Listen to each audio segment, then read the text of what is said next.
Zanny, what you mean? Can't be pump faking with that start time ARP. What you mean, man? Do you know my average is like 90 plus percent on being 6 a.m. on the dot every morning? Come on, man.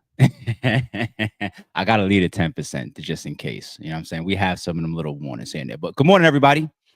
Starting the week off. Hope everybody had a good Easter. Everybody's on their way to work, waking up, getting to the bread and all that. I feel like let's continue to follow up on this tour. We're gonna have a lot of news coming in this week, as always, different topics. You know how we do over here on this channel. But now that Kendrick Lamar and SZA are they've kicked this tour off and they're moving through their tour dates. There's gonna be a lot that we're gonna have to make sure we keep our eyes on for this. It's gonna be related to the lawsuit stuff. We've seen his deposition skit, trolling, could be new songs, could be different things that he does in different cities, different track list layouts, different shots, all types of stuff. You never know. And I'm gonna stay with 50-50 once again that he gets subpoenaed or he gets sued somewhere along this Drake and UMG lawsuit. I'm still gonna stand on that. But I got this footage right here on the screen that we're gonna go through. Shout out to Rapaholics, man. You know that he always does a lot of breakdowns around the Kendrick and the Drake feud, battle, war, all of that. So we're gonna check out some of his breakdown, and then I'm gonna give you a reaction to that. And I also got up here that we're going to go back and forth to at times. It's pretty much a full stream of the entire show. It looks like it came in at about 2 hours and 17 minutes. We're going to mix some of that in. Of course, I can't play the songs because of YouTube, but it's a pretty good view of like some of the stage, how they use it, some of the skits that they go through. So we'll switch back and forth a little bit. But all right, yeah, we got to keep our eyes on this tour, man. So let's kick things off. And before we get into this Kendrick concert, if you guys want to still make comparisons between Kendrick and the Canadian Corcus, look at how La Brianna was performing a couple of years back. Oh my God. There's a reason why that man's not performing in stadiums. I must remind y'all that Rapaholics, I believe he's from Canada. And he's been, I don't know why he's on this. He hates Drake, man. He's got all these alias names from Laurie and Gentlegrams and all that. But all right, let's go. But, you know, to all the OV hoes who were crying about bots, crying about the battle on the charts, how Kendrick has been blocking Drake from hitting #1 with Nokia, all these lawsuits about Kendrick faking streams, while Drake was out canceling his Australian shows, look at the crowd that Kendrick and SZA saw tonight. Ooh. Ooh. Did y'all see my members only video that I put up yesterday? As promised, we did a reaction to Academics trying his best to fend off what the show was really looking like when they kicked it off. Oh, it doesn't sound like anybody's singing along in the show. I don't hear anybody. I don't see this. It looks okay. I'm not sure. This or that. Maybe because of Drake. Maybe it's time for them to move on. Man, shut the y'all make sure y'all check that members only video up. But look at this crowd, man. This is why I say, man, y'all better have y'all tickets, man. This is one of them. This is one of them ones, man. You're gonna want to see this. Damn.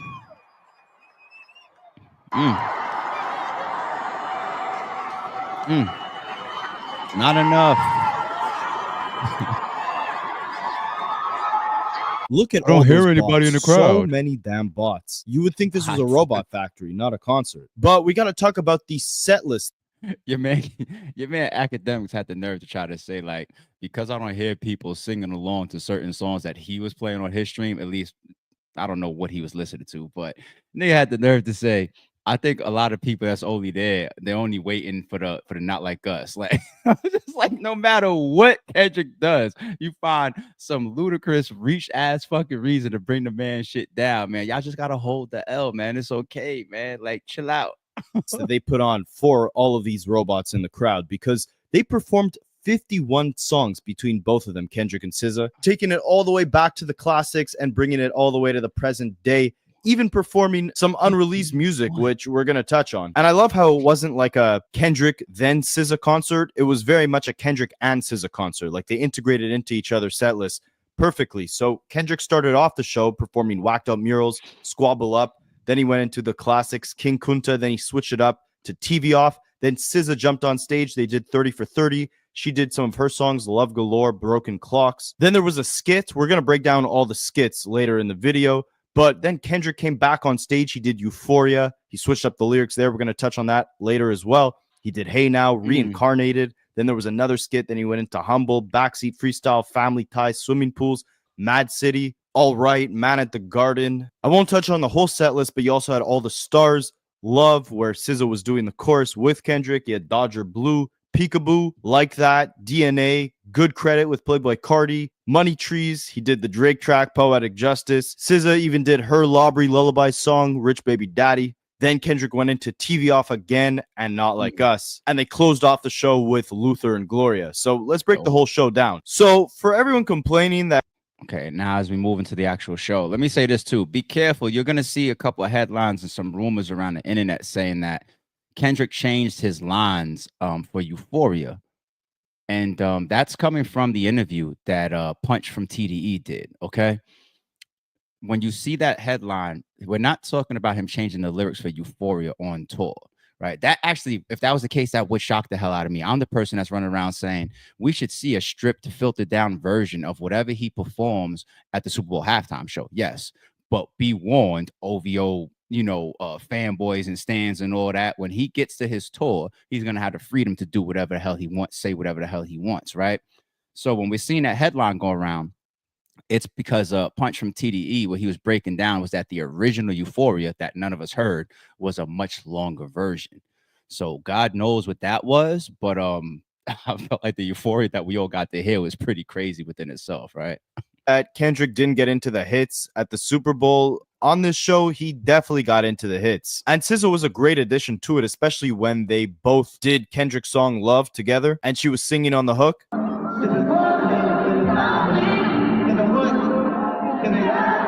And of course, Kendrick started the show off with a bang, Euphoria being one of the first songs he did, with the visuals reading, "Don't tell no lies about me, won't tell truths about you." Don't tell no lies about me, won't tell truths about you. He also replaced the final bars of Euphoria by saying, "It's there, I'm further. That's something you don't want to do." Instead of, "If you take it there, I'm taking it further, and that's something you don't want to do." At this point, basically telling the world, like, it's there, it already went there, and now I'm further. Not just that I took it further, but I am in a position farther ahead than you. Those weren't the only bars he replaced, though. When he did Whack Down Murals, he replaced the Lil Wayne bar by, instead of saying, "Used to bump the Carter 3, wore my Rolly chain, proud the irony, I think my hard work let Lil Wayne down," he said, "The irony, I think my old work let Lil Wayne down." Used to bump the Carter 3, held my Rolly chain, proud irony, think my old work let Lil Wayne down. He's always moving in the present moment, and presently the visuals on this tour are incredible as well. He also did some mashups of different instrumentals with some of his classic hits. He did a mashup of Sweet Love by Anita Baker and Mad City,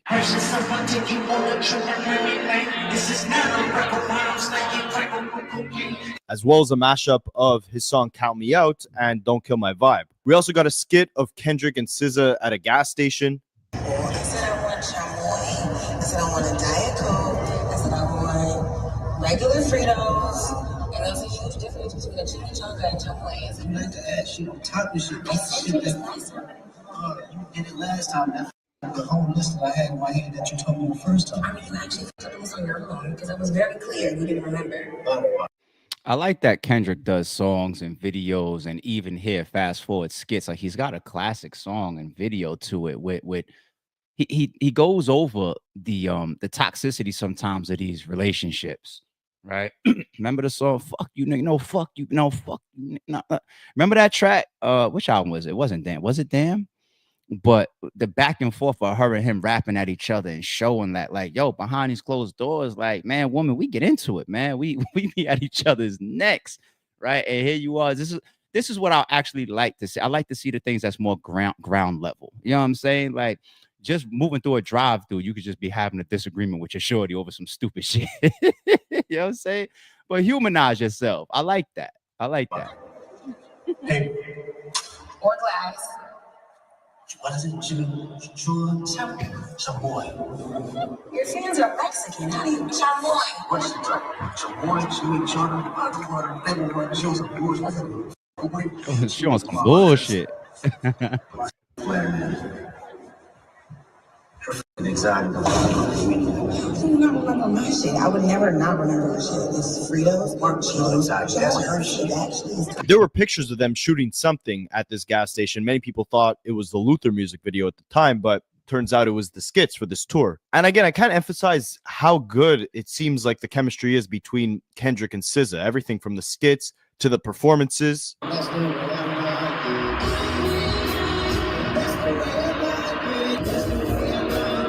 This one especially of Gloria, this is just beautiful. My woman in my right hand, my saint have my sin. That X about. What was that? I ain't peeped that before. Hold on. What was that? Is he wearing the X chain too? What's that about? Where we at? 1051. I just saw it. What was that? What was that about? Saint have my sin. Yeah, what's he wearing an X chain for? I mean, you know what the only guess I have, but I don't want to start stretching. We're early. What's up with him? Oh no, my bad. Let me not overreach. It could just be GNX, right? Okay, I'm just saying. All right. And when they first announced this tour together, I was actually admittedly a bit confused because even though, you know, they were raised on the same label, I felt like Kendrick and SZA kind of targeted way different demographics. Like I was thinking I would have rather seen, you know, a different rapper with Kendrick on stage instead of SZA. But like her vocal delivery, the variety she brings, and then, you know, all the hits that they have together. I don't know how I didn't see it before, right? Like just off GNX alone, Luther and Gloria, and then you had 30 for 30, All the Stars, I'm forgetting a few, and then she's harmonizing on other Kendrick tracks throughout this performance. It was perfect. They definitely meshed very well together, and you could tell this was a very rehearsed, well thought out show. Like you had the props, you had the stage animation, the different PlayStation control buttons are like flying up out of the air. SZA was flying throughout the entire concert. But let's get back to the music. So Kendrick also did his unreleased track called, I don't know, Bodies Tiramisu. What do you guys want to call it? This is dope. I like this.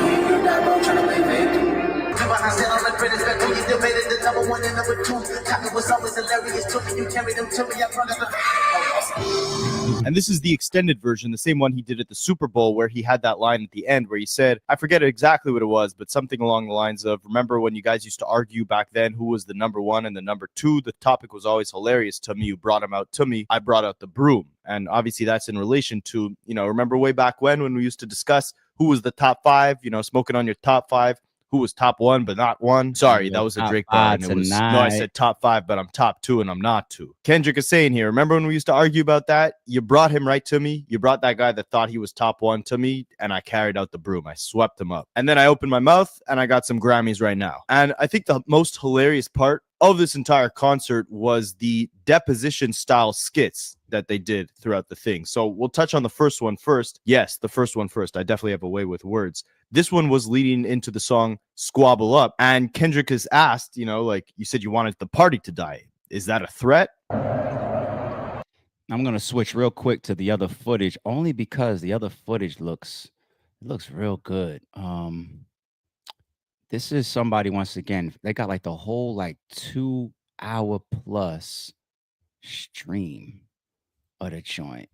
And I'm not really for bootlegging, but this was a big looking set, people. They obviously need a big screen for these skits and everything they're doing. I'm pretty sure that's going to be available in every city that they touch in. But peep, while we're here, also let's take a look. Look at the track list. This is the actual show. Act 1. All right. Looks like Kendrick and SZA. So as they said, as Rapperholics was breaking down, you know, they're not like I do a set and then like I'm out for 30 minutes and then you come out after that. They're intertwining, which is dope. Like when R. Kelly and Jay-Z did that for Best of Both Worlds, at times they're coming out for each other's songs and featuring with each other. At times they're out by themselves. At times the other person's coming out back and forth a little bit. I actually prefer it like that too. It shows the chemistry. It shows why y'all are on tour together. It shows the songs you got together, all of that. And it doesn't make, like, if you're more of a SZA fan, right? It doesn't make you show up and have to just sit down while Kendrick is going. Now, I would assume that you like both of them if you're going a show like this. But I'm just saying, you might be more of a fan than the other person. You might know more of the music than the other person. I know way more of Kendrick's music than I do SZA's music, me personally. So if like the whole first 90 minutes of the show was just all SZA, and then she goes in the back, and then Kendrick comes out. That's kind of like a down segment for me, or lower segment for me personally. So when you got a tour like this, two people, yeah, you gotta intertwine. So like Act 2 looks like Kendrick is going for about 20 minutes dolo. Okay, and then Act 3 looks like SZA's going for about 20 minutes dolo. Look at the track list. All right, Act 4 is both of them. Act 5 is a little bit more Kendrick. Act 6, so it's shorter gaps between them. You know, you, me, and then they're doing collabs in between, which is preferable. Yeah, so 6 is SZA, and then of course closing out the last Act 7 is them together. Look at this. Yeah, they do well, at least in this particular city, they did Gloria last at the 2 hour and 12 mark. But getting back to the first Deposition skit. Understand this is a deposition. You can't be on your phone. Ready to die. Was that a metaphor? Or were you being serious? I said it's a good song. No, I understand you think it's a good song, but it's not answering my question. Were you being metaphorical, or should it be taken as a threat? Whatever you want to take it. However you want to take it. I'll take it as a threat. Okay, what you want to do then? Yo, that is a funny way to have a deposition. The damn near threaten the person. What you want to do then? And if y'all saw yesterday's stream, we went over that. Like, we pulled up Lil Wayne's deposition. We pulled up Kanye West's deposition. Hilarious moments. Hilarious. But all right, let's go back to the Rapaholics breakdown. No, we're not here for that. We're here to take a deposition, and that requires you. And shout out to Eads 4700 says, also no X on the stage this time, only the chain. Yeah, there's a bunch of ways we can interpret it at this point, you know, and that's probably what Kendrick wants us to do. I appreciate you, homie. Not be on your phone. Go ahead. You said you wanted the party to die. Was that a metaphor? Or were you being serious? I said it's a good song. No, I understand you think it's a good song, but it's not answering my question. Were you being metaphorical, or should it be taken as a threat? Whatever you want to take it.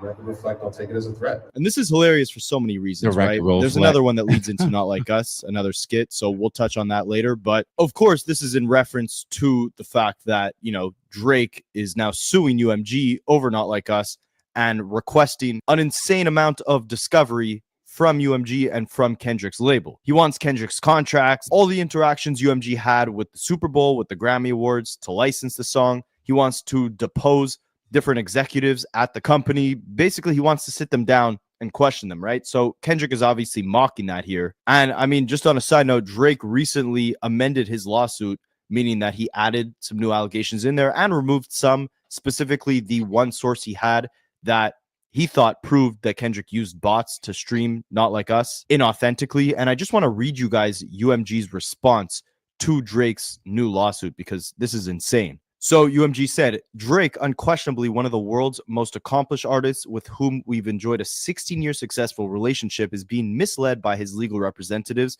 into taking one absurd legal step after another. In Texas last November, his counsel instituted a legal processing with much fanfare and bluster. On Monday, they quietly dropped the case. In New York in January, Drake's counsel filed a defamation lawsuit. Fearful of being sanctioned by the court for asserting false allegations, tonight they amended the complaint to withdraw them, only to add more baseless allegations. 2 weeks ago, his representatives celebrated a quote-unquote win, the granting of a routine discovery motion. That win will become a loss if this frivolous and reckless lawsuit is not dropped in its entirety, because Drake will personally be subject to discovery as well. As the old saying goes, be careful what you wish for. Both the Texas and New York proceedings are an affront to all artists and creative expression. Should his legal representatives senselessly keep the New York lawsuit alive, we will demonstrate that all remaining claims are without merit. It's shameful that these foolish and frivolous legal theatrics continue. They are reputationally and financially costly to Drake and have no chance of success. basically saying Drake made baseless claims in his first lawsuit, so he had to correct it and added in even more baseless claims in his second one. And he celebrated the small win in that the judge granted him the typical process of being able to depose UMG executives, interview them, get their internal documents. But that's going to be a huge threat to Drake when he himself has to actually get in an interview, a deposition, and start talking to our lawyers, and capping it off by saying, be careful what you wish for. So obviously Kendrick is mocking him with this deposition, but what it's also a callback to is the famous Lil Wayne deposition way back in 2012 when I don't even remember what Lil Wayne was being deposed for, but you guys have probably seen that video where, you know, Lil Wayne looks like he wants to be anywhere but that deposition. The guy keeps asking him questions and he just keeps saying, I don't recall. I don't recall. So Kendrick here is obviously referencing. Shout out to Rapaholics, man. Good minds think alike. Yeah, we had that yesterday when we pulled that up. Seen that with this skit, and why it's so funny is because just the other day, Lil Wayne did an interview with Rolling Stones where he said he was singing Not Like Us at a concert because he didn't even know that it was actually a Kendrick Lamar song, let alone a diss to Drake. And in that Rolling Stone interview, he didn't recall a bunch of things, right? Just like that deposition where he said, I don't recall, which was, you know, supposed to be a joke because he didn't want to talk to those lawyers in those depositions. In this new Rolling Stones interview, he literally doesn't recall some of the biggest moments in hip hop. I can't go with that one, though, Rapaholics, only because it's too short in between. I can't assume or believe that this skit is not only him mocking Drake, but possibly mocking Wayne. Now, I do believe that there is a possible Kendrick slapping Wayne around or Kendrick slapping Kanye around on the horizon. That's very possible. Like, he sees this, like sooner or later, he might get at those guys or get them what they asking for, especially Kanye. You know what I'm saying? But I don't know. Like the skits that they're playing on their tour or for that opening date, they obviously are pre-recorded, right? And that Rolling Stones interview just came out a couple of days ago. I don't know. I mean, not super duper far-fetched. I mean, he's probably got $1 billion team coordinating the show around him. And if he saw that and wanted to sit down and do a rewording of his deposition or add the deposition, I sit down, I record this, and the production crew, y'all go run and figure out how to add this to the show at the 10-minute mark. Very possible, right? But because it's still a short time window, I'm not sure about that. If I had to bet my money, I would say the deposition is purely about Drake. I wouldn't include Lil Wayne. He had no idea that Jay-Z and Kanye West released a collab album, Watch the Throne. He barely knew about the Drake and Kendrick beef, was literally completely unaware of Not Like Us, the biggest hit of last year that literally mentioned Lil Wayne by name, you know, effed on Wayne's girl while he was in jail. That's conniving, then get his face tatted like a bee apologizing. So clueless that the song exists that he actually started singing it on stage. And he also had no idea that Lil Durk has been incarcerated for the last 6 months. I mean, it could apply to Woody, of course, right? It could apply to a lot of depositions. A lot of people get deposed or sit up there and take the stand, and I don't know, I don't recall, I'm not sure, I was, you know what I'm saying? So I guess it could make sense if it was for Woody, but I don't think that Kendrick Lamar has any care or anything to. I mean, then again, he did take a shot at A$AP Rocky, right? That bitch on point like A$AP Rocky. I'm talking about the money, the private. You never know, Dion. You never know, man. Fuck it. We'll leave all roads open. You never know. 6 months, even though people in his crew were wearing Free Lil Durk t-shirts. I don't know if Kendrick's making a reference to all that with this skit, but he's definitely referencing the famous Lil Wayne deposition. But let's continue on. I thought this was interesting. At the Super Bowl, Kendrick wore a chain with the lowercase letter A. Now, obviously, this was the PG Lang logo, right? It's the letter A, but you could also say that this was a double entendre because DJ Mustard came out at that Super Bowl set and he was wearing a chain with the letter M, an uppercase M. That represents the chord A minor. It's spelt like that with a lowercase a and then a capital M for minor. A-M was what they were wearing at the Super Bowl. Could be true, could be a reach. We talked about that before. Here's one of the ways to start to peer into whether that's true or not or has some basis. Did DJ Mustard ever have a M chain before that? Does he have any footage, any pictures, any videos with an M chain? Now he could walk around with an M chain any day of the week, and they're gonna say M mustard, cool. But if the only time we ever see this man with an M chain was a Super Bowl, and then you come out and you perform right next to the A chain, which is Kendrick, this is the type of shit that Kendrick does. So we're gonna leave the road open once again. But these guys are so devious. And now on this GNX tour, he's wearing an X chain, specifically performing Peekaboo in an X chain. I could do a whole video on the XXX Tentacion Peekaboo theory if you guys want, but basically, you know, there's a theory that Peekaboo is a callback to XXX and his, you know, affiliation with Drake, or the fact that, you know, there's rumors that Drake did some things to, you know, get XXX off this planet. I won't go too deep into it, but X had a charity called the Helping Hand Challenge, and Drake copied that for his God's Plan music video. X called him out for that, and the sample on Peekaboo is the song Helping Hand. Again, at the Super Bowl, the stage was a PlayStation, and the buttons were X, square, triangle, and a circle. And Kendrick performed Peekaboo in the X part of the stage, and then now he's performing the song with an X chain on. The X. Also, people, I made sure I grabbed it for us real quick. Just a reminder of the actual Super Bowl performance. Now, the Super Bowl, the NFL, they're crazy on YouTube about any audio or visual. I won't even hit play on this. All right, you get your video striked. But remember, people, clearly 3 X's, right? 1, 2, 3. We're reaching? No. It's got to be intentional. Like when you cross these two and make an X here at the top, like why you don't do it at the bottom? Like, you know what I'm saying? Like, it's intentional stuff. Even the aerial view itself, even the performing of the song within the X, even the intro to the song. How many times do we got to say it? The helping hand and all that. Like, it's too clear. It's too clear. Like, there's a million conspiracy people out there. There's people could say, oh no, it's true. 9/11 is definitely orchestrated by our government. Oh no, it wasn't. Fine. We could argue about that for eternity. But Peekaboo, 1000% is intentional by Kendrick. All right, let's go back to the breakdown. Let's go back to Rapaholics. Where we at? All right. Could represent GNX. It could represent excellence. It could represent XXX Tentacion. That's up for you guys to decide. But speaking of GNX, Kendrick had said that to him, the most important song off that project was the song Man at the Garden. And he performed that on this tour, standing on top of the GNX.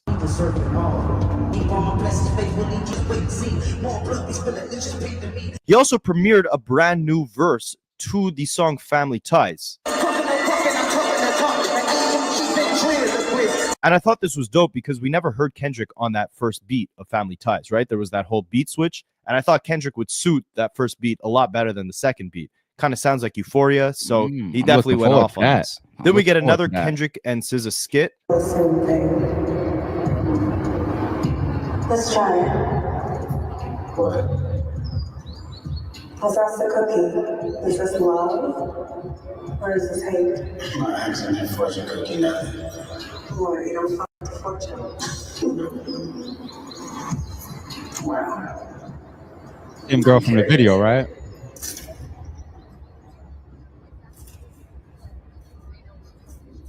No lies about me. Or truths about you. And of course, we get the skit leading into Not Like Us. Well,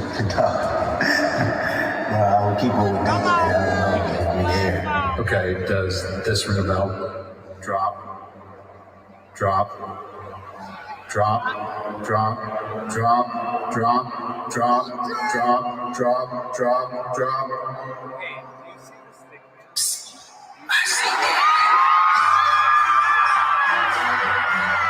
Now, this is hilarious, right? Obviously, he's referencing, you know, the drop that Drake rapped on Family Matters right before Kendrick set off the nuke that was Meet the Grams and Not Like Us.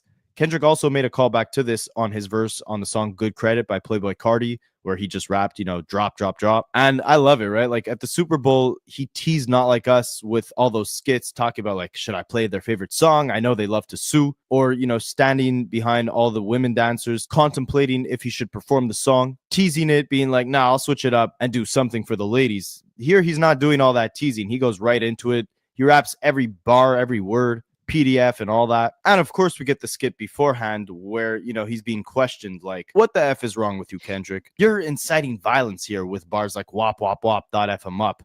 You're causing lawsuits to be filed, right? Like you're in here being deposed because of this terrible song that you put out, right? And do the words drop, drop, drop sound familiar to you? Those were the words that set you off on this criminal path that led to the Canadian walking comedy skit to be put in the casket. I love it though. And then we get the finale of the show.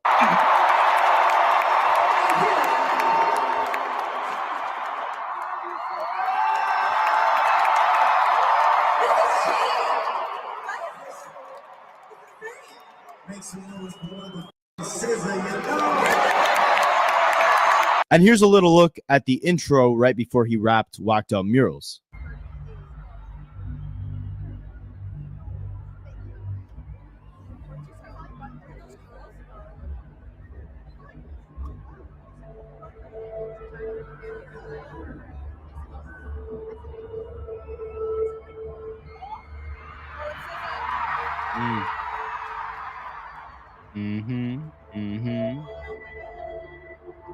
They even whacked out murals for the end. I definitely wouldn't have guessed that. I ain't gonna lie.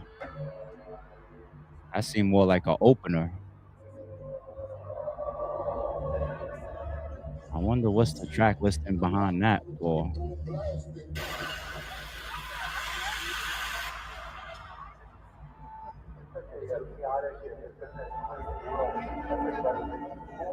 Somebody on the internet is going to break this down and say like there's some symbolic crap happening in here. Me personally, I don't see nothing right now, but back in the deposition room again. I think that was a real creative way of mocking the whole lawsuit deposition.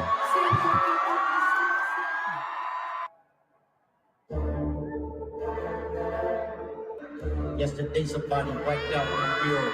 And all in all, Kendrick just knows how to put on a performance, right? Like if you go back to the Mr. Morale tour, that's the one I saw him on. I think that's when he really started integrating like a lot of choreography, a lot of visuals into his performances. I can't speak on earlier ones. I never saw them. And YouTube clips don't really do it justice. Like the Pimp a Butterfly tour, the Good Kid, Mad City tour, I don't see him with a bunch of dancers. I mean, even this GNX tour, I didn't really see many dancers, right, in the clips that we've already seen. But there's definitely a lot of skits, tons of variety, right? Like they're switching it up. They're going from some Kendrick songs to then some SZA songs to some songs that they do together, skits that they do together. And this tour feels like the GNX album. It feels very raw, very rooted in like just the core of the grittiest elements of hip hop, right? Everything from the outfits Kendrick was wearing, they're very reminiscent, in my opinion, to the Cash Money Hot Boy days, or the outfits that DMX used to wear with, you know, the beanie and the camo. Maybe that's what his X chain was in reference to as well. Of course, the GNX itself is a central theme to the, you know, set of the tour, the set design, it being placed right in the middle, replacing the X controller from the PlayStation, but still having, you know, the triangle, the square, the circle, and those elevating up into the crowd as they're performing. I think this is the perfect concert for a stadium, right? Because it's not just Kendrick going up there performing a couple songs, calling it a day. You had everything from the skits to the moving stages to the, you know, back and forth between him and SZA. He gave us the hits. He gave us the album cuts. I'm surprised he didn't do more of Mr. Morale on this tour. But again, he likes to keep things very current. But as far as I could see here, he really didn't do much at all for Mr. Morale. He didn't do N95. He didn't do Savior. He didn't do Auntie Diaries. I don't think he would actually perform that. But yeah, not much from To Pimp a Butterfly either, aside from King Kunta. I think he really kept it to, you know, the bangers on this tour. I think he also did every single song off of GNX except for the actual album title track, GNX. I mean, what didn't he do? He did Whacked Up Murals, Dodger Blue. What do you guys think? Are you going to go check out this show? I wish I... Sounds like a good mix, man. Sounds like a real good mix. You know, he got some backlash for that when he did the pop out. Where's the rest of the track? we're always gonna find ways to critique, all of us. You know, like I like this, I didn't like that, this was missing, should have did this, shouldn't have done that, track list should have been in this order. You know, it's especially if you on Team Drake or Team Kendrick and you find a reason to take a side in this whole battle rap war between these two guys. There's always going to be critiques, but overall, to see a breakdown, I mean, stuff like this is cool because some of y'all probably are not interested in going live. Some of y'all probably don't care to go live. Some of y'all just be like, yo, I'm gonna miss it, or it's too far away where his touring dates are. Me, I got my ticket. I had it when it first went on sale. I didn't play with it because I didn't know how it was gonna sell. So I got my ticket, and what I'll probably do is I'll probably grab some like interlude, and or if I catch certain things, I just like, oh, that's wild that he did that. Obviously not the music. We already know the songs, right? I'll try to catch some of that stuff, and maybe what I'll do is I'll edit up a video, maybe put it on YouTube unlisted so that I can come up and pull that video up here and talk to some of that footage that I grabbed in the building. And I'm definitely going to give you my full reaction to the like live. And that's the thing. I'm going to stay true to that. For me, for academics, when he did that BS, once again, check out that members only video that we uploaded yesterday. But to anybody, same thing that people try to do in the Super Bowl.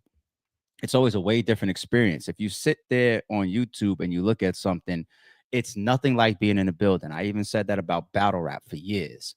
You know, I never let the battle rappers rap their bars to me, you know, because I'm about to have the best seat in the house. I'm going to be front and center, middle of the stage, right in front of some of these classic golden matchups. And I'm going to watch them unfold right there. There's nothing like the energy in the building. So when I go there, I expect it to be way different than any video that we've broken down or that any video that I've been able to catch online. And I will give you guys a detailed breakdown of what I see, how it felt. And I'm going to be unbiased and come back and say, this was whack. This sucked.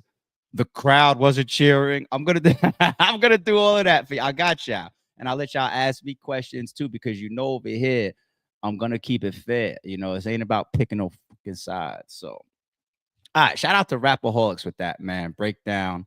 We're going to keep our eyes on the rest of these tour dates before I get to go to see if any new occurrences come out. Checks and balances. Keep your eyes open, because if he gets to another city and changes some shit up or does a different Deposition skit before I get to go, yeah, we're going to talk about it. We're going to talk about it.